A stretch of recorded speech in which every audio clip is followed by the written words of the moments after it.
swore to quit drinking.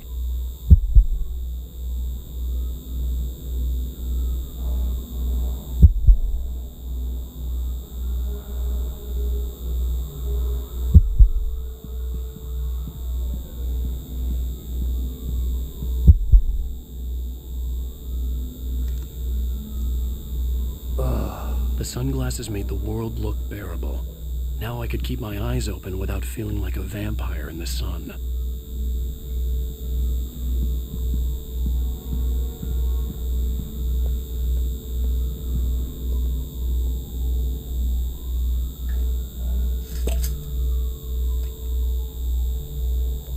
The pills worked fast.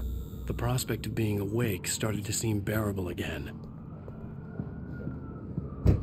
There was a message waiting for me on the machine.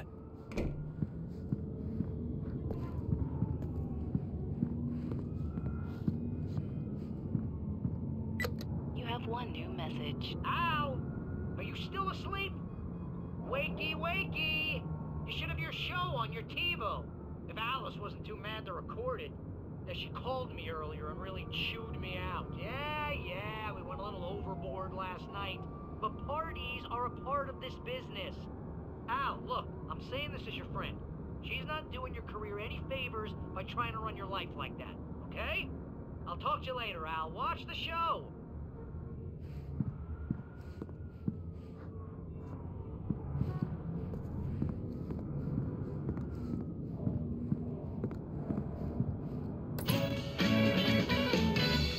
Ladies and gentlemen, welcome back to the Harry Garrett Show. Thank you, everybody.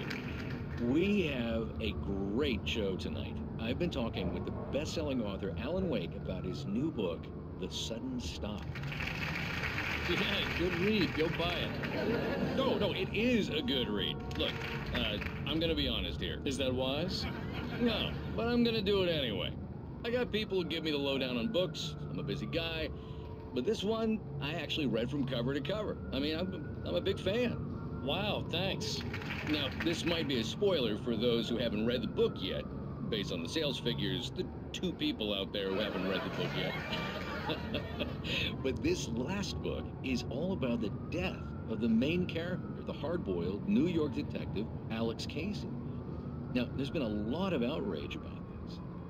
Why the hell did you kill Casey? What the hell were you thinking, man? Good riddance. No, seriously though.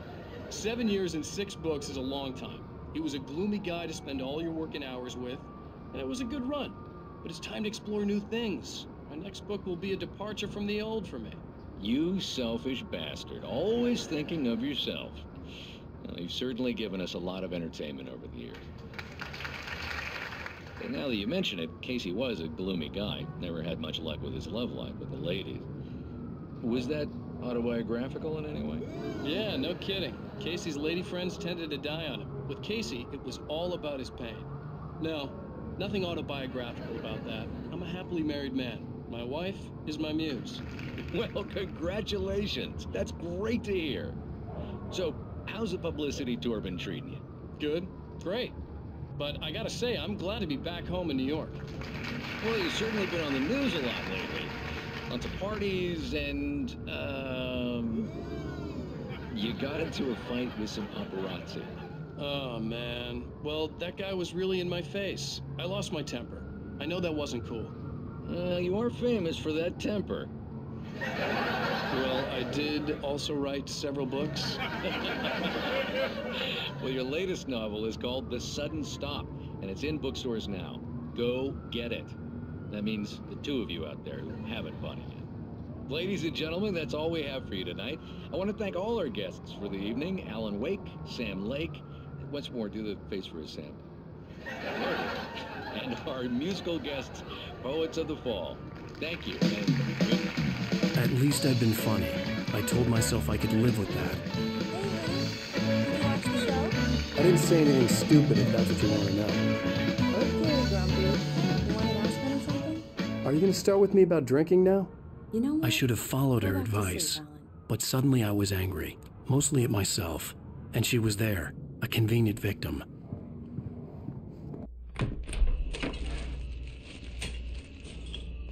What? Now you can't even talk to me? Well, this morning I was angry because you said you'd be home at midnight and you showed up at 7 a.m. and passed out in mid-sentence. Now I'm over it. Are you angry? This goddamn tour. It's gotten out of hand. Oh, honey. It's almost over, right? We can get back to normal. Then you can start writing again. I'm sorry, honey. Alan, you're not thinking straight. Just take a shower and go back to bed, huh? Yeah, you're right, honey. I'm sorry. Once this is over, let's go away together. A vacation. Just you and me. Some peace and quiet.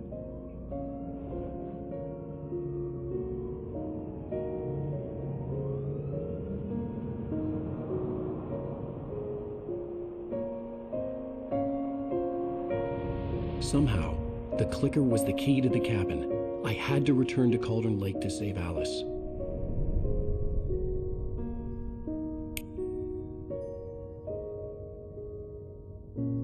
I'm going back to the lake to finish this. I'm going to write an ending to the story in the manuscript on my own terms, to make it all right. Why can't you just write it here? The last page is still in the typewriter. I need to read it first. Everything needs to be just right. Zane tried to cut some corners, and it didn't end well. Okay, ready when you are. I'm sorry, Sarah, but I need to do this alone. Barry, take her gun. Miss Weaver, close the door when I leave.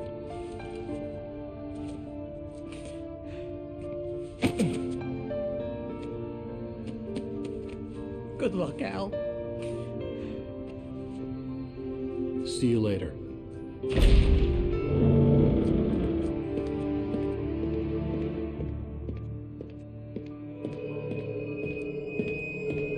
When I got out, it was warm and sunny.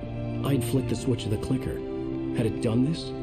I didn't stop to question it. I had to take advantage of the sunlight to get to the lake. On Zane's page, I'd stood on the rim of Cauldron Lake, about to use the clicker. That's where I was headed.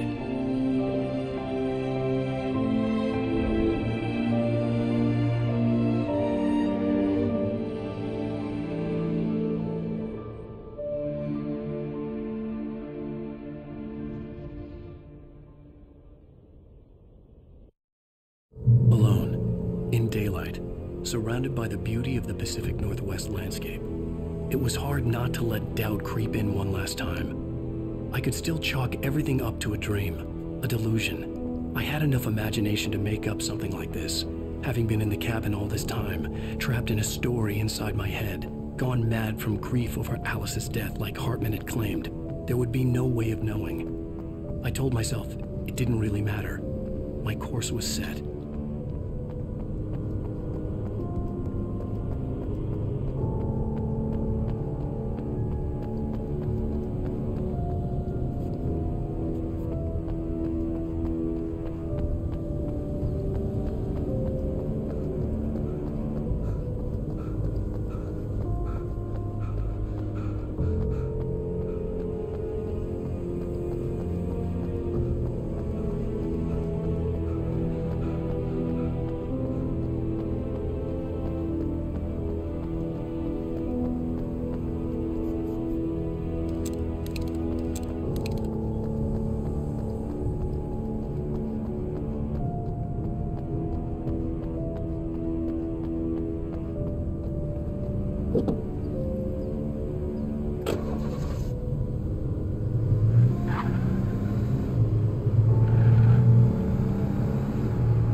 There was a link between us, always would be. I could feel its presence again, getting closer.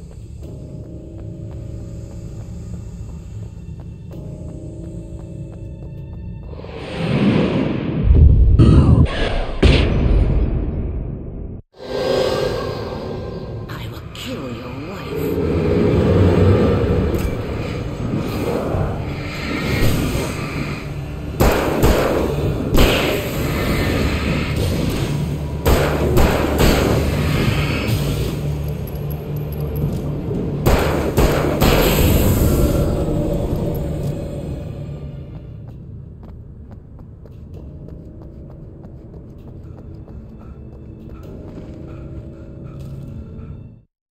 The dark presence was no longer trying to capture the writer so he could create the ending it wanted.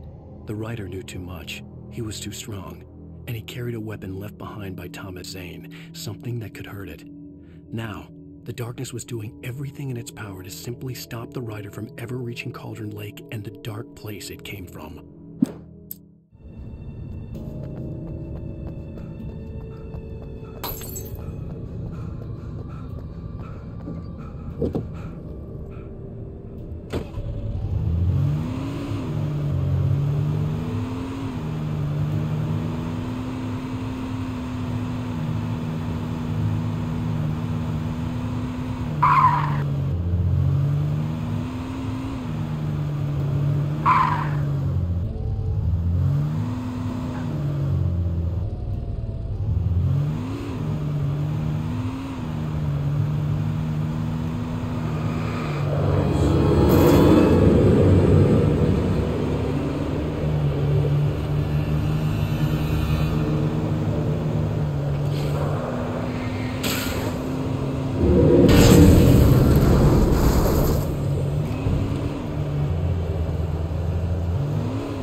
This had obviously been the room where Agent Nightingale had stayed when he hadn't been busy harassing me.